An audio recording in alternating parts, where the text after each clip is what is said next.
नमस्कार। कहानी संसार में लीजिए सुनिए। अंग्रेजी के प्रसिद्ध कथाकार और उपन्यासकार चार्ल्स डिकेंस की लिखी कहानी का हिंदी अनुवाद अपराधियों की कोर्ट कचहरी। वाचन स्वर मेरा यानी अनुराग चौधरी का है। हम अपने स्कूल के उन दिनों को नहीं भूल सकते जब हम लड़के न्यूगेट जेल के बाहर से जाते हुए उसे भय मिश्रित सम्मान से देखते थे। उसकी खुरदुरी मोटी दीवारें और नीची ऊंचाई के भारी भारी दरवाजे बड़े भयानक दिखते थे। उन दरवाज़ों को देखकर ऐसा लगता था जैसे वे इस उद्देश्य से ही बने हों कि वे लोगों को अंदर तो आने दें, पर एक बार उसके अंदर जाने के बाद वे लोग कभी बाहर न निकल पाएं। फिर कैदियों को पहनाने वाली हथकड़ियाँ और बेड़ियाँ वहाँ लटकी रहती थीं, जिसे हम समझते थे कि वे असली लोहे की हैं और वहाँ इसलिए टंगी हैं जिससे कि ज़रूरत पड़ने पर जल्दी से उतार कर उसे अपराधी को पहना दिया जाए। हम यह सोचते कभी नहीं थकते थे कि किस प्रकार से वहाँ पर सामने बैठे कोचवान आपस में हर वक्त हंसी मजाक करते रहते थे और तमाम समय दारू पीते रहते थे। अक्सर हम घूमते फिरते उस जगह पहुंच जाते थे जहां लोगों को कोड़ों से पीटा जाता था, और मैदान के उस पार वह जगह जहां पर हत्या आदि जैसे जघन्य अपराध करने वालों को फांसी के लिए टिकटी पर लटकाया जाता था और अन्य तमाम खौफनाक उपकरण रखे रहते थे। तथा वहाँ पर एक दरवाजे पर एक नेम प्लेट लिखी हुई थी जिस पर मिस्टर केंज खुदा हुआ था। ये हमारी समझ से बाहर था कि विशिष्ट अधिकारी कहीं और भी रह सकता था। इस तरह के बचकाना सपनों के दिन गुजर गए और इसके साथ ही इस तरह के तमाम खुशमिजाजी के ऊल जुलूल विचार भी।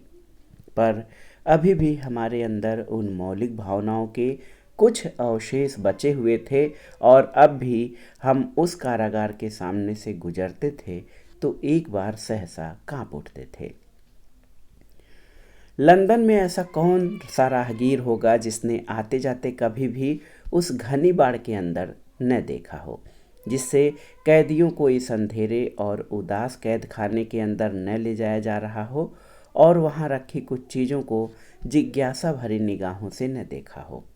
भारी भारी दरवाजे जिसमें लोहे की परतें चढ़ी हुई थीं और जिसके ऊपर लोहे के बरछे लगे थे, जिसके ऊपर से आप मुश्किल से झांक कर नीचे देख सकते थे, जहां पर बदसूरत सा आदमी खूब चौड़ा हैट पहने, बेलियर का रुमाल लिए और जिसने एक भूरा कोट पहना हुआ था जो कि लंबे कोट से थोड़ा छोटा था और स्पोर्ट जैकेट से थोड़ा बड़ा था, और उसके हाथ में एक बहुत बड़ी भारी सी चाबी होती थी।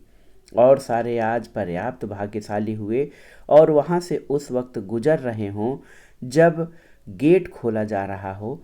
तब फिर आप उस निवास के पीछे एक और गेट देख सकते थे जो बिल्कुल पहले वाले बाहरी गेट की तरह होता था, और वहाँ पर 3-4 और टार्न कीज यानी चाबी वाले सिपाही आग के चारों ओर बैठे नजर आते, जिनकी वेशभूषा भी बिल्कुल पहले वाले टर्न कीज की तरह होती थी। उस आग की रोशनी में सफ़ेदी किए हुए भवन में ये सब चीज़ें दिख जाती थीं। हम मिसेज फ्राई का बहुत आदर करते हैं, पर निश्चय ही उनको मिसेज रेडक्लिफ से ज़्यादा रोमांटिक चीज़ें, उपन्यास, कहानियाँ लिखने चाहिए थे। हम कुछ समय पहले आराम से खरामा खरामा पुराने ओल्ड बैली गेट के पास से गुजर रहे थे, जबकि दो एक से दिखने वाले गेट को एक टर्न की सिपाही ने खोला। हम यूं ही जल्दी से पीछे की ओर मुड़े और देखा कि दो व्यक्ति सीढ़ियों से नीचे उतर रहे थे। हम अपने को वहां पर रुककर उन्हें देखने से रोक नहीं पाए। उनमें से एक तो उम्र दराज और अच्छी दिखने वाली महिला थी और उसके साथ साथ 14-15 साल का एक लड़का था। वह औरत जोर जोर से रोए जा रही थी और उसके हाथ में एक बंडल भी था। लड़का उसके पीछे पीछे थोड़ी दूरी पर चल रहा था। वह लड़का उसका अपना बेटा था, जिसको पाल पोस कर बड़ा करने के लिए उसने बिना उफ ओह किए तमाम कष्ट झेले थे। उस दिन की उम्मीद पर जब वह बड़ा होकर उसको इतना कष्ट झेलते हुए देखकर कुछ कमा धमा कर उसको कुछ खिला पिला सकेगा और स्वयं भी ठीक से रहेगा। पर अब ऐसा लग रहा था जैसे कि वह गलत संगत में पड़ गया था। काहिलपने या आलस्य ने उसे अपराध की दुनिया में धकेल दिया था और अब वह किसी छोटी मोटी चोरी के लिए कोर्ट में पेश किया गया था।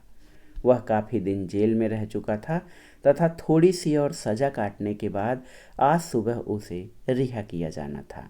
यह उसका पहला गुनाह था और उसकी गरीब बूढ़ी माँ इस उम्मीद से जेल के दरवाजे पर उसका इंतज़ार कर रही थी कि वह उसे घर चलने के लिए प्रेरित करेगी। हम उस लड़के को कभी भूल नहीं सकते थे। वह सीढ़ियों से बहुत सतर्क होकर एक साहस और दृढ़ निश्चय के साथ उतर रहा था और अपने सिर को बार बार बड़ी बहादुरी से हिला रहा था। वे लोग कुछ कदम चलकर रुक गए। माँ ने उसके कंधे पर पीड़ा और अनुनय करते हुए हाथ रखा और लड़के ने अचानक अपना सिर मना करते हुए उठाया।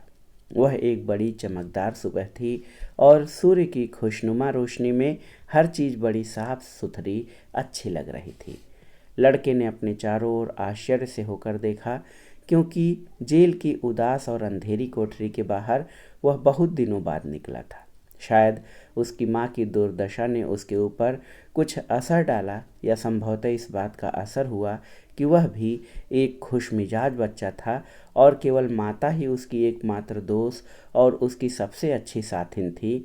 इन्हीं ख्यालों से वह फूट फूट कर रोने लगा और जल्दी से एक हाथ से अपना चेहरा ढककर और दूसरा हाथ अपनी माँ के हाथ में रखकर वह उसके साथ बाहर चला गया।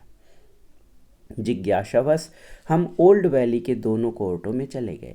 पहली बार जो आदमी वहां जाएगा उसे ये बात जरूर नज़र आएगी कि कितनी निर्लिप्तता और शांत भाव से वहां सारा काम चलता है, बिना किसी लगाव के। प्रत्येक ट्रायल या मुकदमा महज एक औपचारिकता सी लगती थी और एक बिजनेस की तरह उसे निपटाया जाता था। वहाँ पर कायदा कानून तो बहुत दिखाई पड़ता है, पर दया करुणा का सर्वथा अभाव प्रतीत होता था। लोगों को दिलचस्पी तो बहुत होती थी, परंतु सहानुभूति नहीं होती थी। वहाँ पर जज बैठे होते थे जिनकी मान प्रतिष्ठा से सब लोग परिचित होते थे और जिनके बारे में हमें ज़्यादा कुछ कहने की ज़रूरत नहीं थी। फिर वहाँ केंद्र में लॉर्ड मेयर बैठे रहते थे, जो उतने ही शांत दिखते थे जितने कि उनके सामने रखा भारी सा गुलदस्ता, और वह अपनी सरकारी शानो शौकत के साथ वहाँ विराजमान रहते थे। फिर वहाँ शेरिफ बैठे होते थे जिनकी भी शान शौकत लॉर्ड मेयर के बराबर होती थी। फिर वहाँ बैरिस्टर यानी वकील बैठे होते थे जो अपनी अपनी जगह और अपनी राय से काफ़ी प्रतिष्ठित होते थे। फिर वहाँ दर्शकगण होते थे जिन्होंने वहाँ पर आने के लिए कुछ फीस भरी होती थी और जो सोचते थे कि ये सब तमाशा उनके मनोरंजन के लिए किया गया था। अब आप कोर्ट में बैठे सारे समूह पर एक निगाह डालिए तो आपको पता चलेगा कि कुछ लोग तो सुबह का अखबार पढ़ने में मशगूल थे, कुछ अन्य लोग धीरे धीरे आपस में फुसफुसाकर बात कर रहे होते थे और कुछ अन्य लोगों को आप ऊँघते या सोते ही पाएंगे। इन सब लोगों को देखकर तो ये लगता था कि जो मसला किसी अभागे आदमी के लिए जीवन मृत्यु का मामला हो सकता है, वह इनके लिए कुछ खास मायने नहीं रखता था। पर एक क्षण के लिए आप अपनी नज़रें कटघरे में खड़े तथाकथित अपराधी की ओर ले जाइए तो आपको उसकी दर्दनाक स्थिति का पता चल जाएगा। आपको पता चलेगा कि कितनी बेचैनी से वह वहाँ पिछले 10 मिनट से खड़ा था और उसके सामने से जो झाड़ फूस आधे रखे थे उनसे कितनी तरह के काल्पनिक चित्र वह बना रहा था। उसके चेहरे के स्याह पड़े पीलेपन को नोट करिए, खासकर जब कोई गवाह उसके सामने पेश किया जाता था तो वो किस प्रकार से अपनी स्थिति बदलता था और पसीजे हुए माथे को अपने बुखार वाले हाथों से पोंछता था जबकि उस केस की सुनवाई खत्म हो जाती थी। जैसे उसे इस बात का इल्म था कि ज्यूरी को उसके बारे में सबसे खराब बातें पता थीं। उसके पक्ष के वकील ने उसके बचाव में अपना बयान पूरा किया। जज ने फिर से पूरे केस और गवाहों के बयान का सारांश बताया और कैदी ज्यूरी की ओर ऐसी आशा भरी निगाहों से देखता है जैसे कि कोई प्राण की आशा खो बैठा मरीज अपने डॉक्टर की ओर देखता है कि शायद वह उसे किसी प्रकार से बचा सके। ज्यूरी आपस में हल्की आवाज़ में एक दूसरे से परामर्श करते हैं और आप इस खामोशी में उस आदमी के दिल की धड़कन को भी सुन सकते हैं जो यहाँ बेचैनी से एक फूल की डंडी को चबाने लगता था और वह कोशिश करता था कि उसके चेहरे की बेचैनी बाहर न झलके। वे लोग अपनी अपनी जगहों पर बैठ जाते हैं और एक सन्नाटा छा जाता है जब फोरमैन यानी अहलमद जजों का फैसला सुनाता है। अपराधी है। गैलरी में बैठी हुई औरतों में से एक चीख उठती है और कैदी उस ओर देखता है जहाँ से आवाज़ आई थी। कैदी को जेलर फुर्ती से कटघरे में से निकलकर बाहर की ओर चल पड़ता था। कोर्ट का क्लर्क एक चपरासी को आदेश देता है कि चीखने चिल्लाने वाली औरत को फौरन अदालत के कमरे से बाहर कर दिया जाए और फिर वे नया केस ले लेते हैं जैसे कुछ हुआ ही ना हो। इसकी तुलना में न्यू कोर्ट में जो बाल अपराधियों के मुकदमे और दलीलें होती थीं वे बहुत चालाकी भरी होती थीं। उदाहरण के तौर पर एक 13 साल के लड़के पर ब्रिटिश नागरिक की जेब काटने का आरोप है और उस पर अदालत में कार्रवाई की जा रही थी। उससे कहा जाता है कि वो अपनी सफाई या निर्दोष होने पर बयान दे।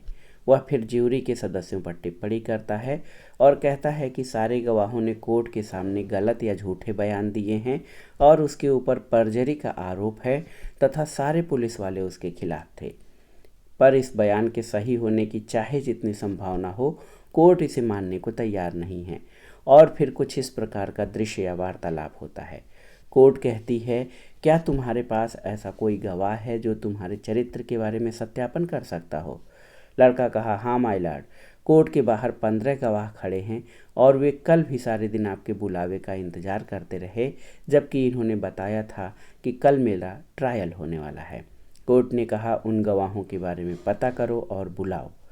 अब एक ठिगना और मोटा सा अहलकार बाहर जाकर आवाज़ लगता है कि गवाह हाजिर हों और उसकी आवाज़ धीरे धीरे हल्की हो जाती है जैसे जैसे वो सीढ़ियाँ उतरकर नीचे आंगन में जाता है। 5 मिनट बाद वह गर्म होता हुआ वापस आया और मोटी सी खरखराती आवाज़ में बोला, जो उसे पहले से ही पता था, साहब वहाँ पर ऐसे कोई गवाह नहीं हैं। इस पर वह लड़का ज़ोर ज़ोर से चीखने चिल्लाने और अपने हथेलियों को अपनी आँखों को रगड़ने लगा जैसे कि वो रो रहा हो और आंसू पोंछ रहा हो और अपनी अबोधता तथा भोलेपन के आहत होने का नाटक करने लगा। ज्यूरी ने उसी वक्त उसे अपराधी करार दिया था और वह फिर से आंसू बहाने का नाटक करने लगा। बेंच द्वारा पूछे गए एक सवाल के उत्तर में जेल सुपरिटेंडेंट ने बताया, ये लड़का मेरे चार्ज में पहले भी 2 बार जेल में रह चुका है।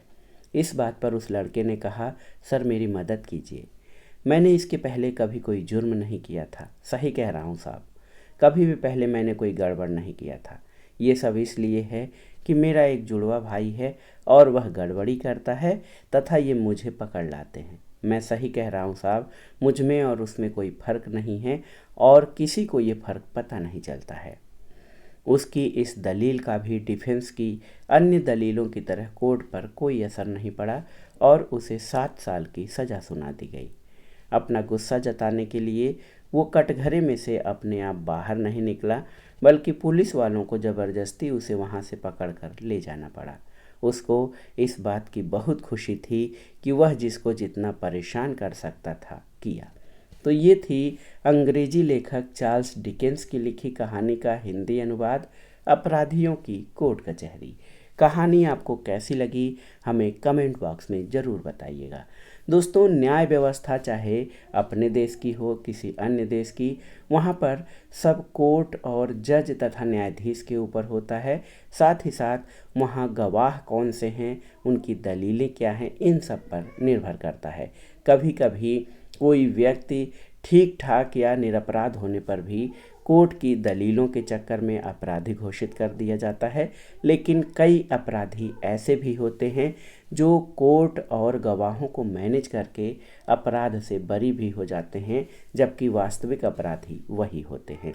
तो ये थी आज की कहानी आपको कैसी लगी हमें ज़रूर बताइएगा। कहानी सुनने के लिए धन्यवाद। नमस्कार।